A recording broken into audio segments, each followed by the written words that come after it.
The fourth piece of the plan, the American Families Plan, puts money directly in the pockets of millions of Americans. In March, we extended the tax credit for low and middle income families with children. Now, if I could hold a second here, if you make enough money and you're paying taxes, you end up in a situation where you get to deduct $2,000 per child as a tax benefit. You don't get it back, but you get to deduct it. Well, if you're a minimum wage worker, you're not paying much tax. And if you're making less than that, which many people are, you're not paying any federal tax. So you get no benefit. So we put in place, and a number of my Republican colleagues share the view too, although none are voting for it, but I think they share it as well. And that is up to $3,000 per child 6 years and older, and $3,600 for a child that is under 6 years of age. That means two parents and two young kids, they get a check back from the government for $7,200 in their pockets, which they're doing now, which can help them take care of your family. And it will benefit more than 65 million children. And all the data shows it will cut child poverty in half this year, cut it in half. My plan extends the tax credit at least through the year 2025. Because what's going to happen in 2025, as the press knows, is the tax cuts of the last president expire. And we're going to go back, that put us $2 trillion in debt. And then we're going to compete as to what tax credits there are. I think it's about time we start giving tax breaks and tax credits to working class families and middle class families, instead of just the very wealthy.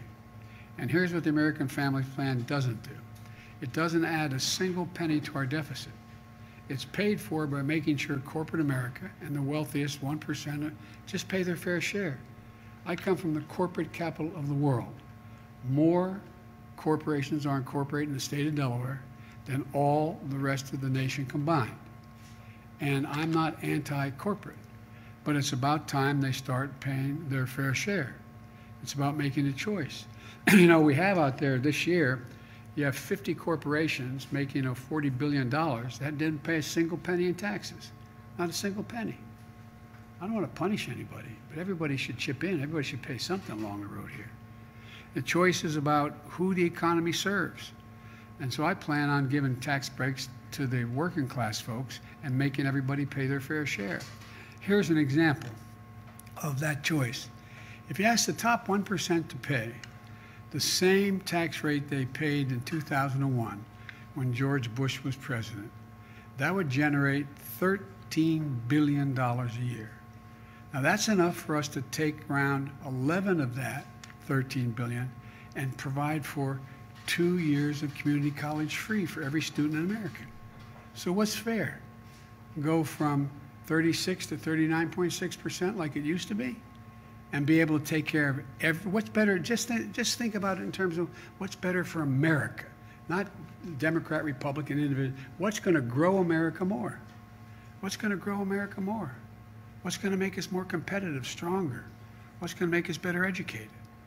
So for folks at home, I'd like to ask a question. Do we want to give the wealthiest people in America another tax cut? Or do you want to give every high school graduate the ability to earn a community college degree on their way to good paying jobs or on the way to 4 years of school in industries of the future? Healthcare, IT, cybersecurity, you name it.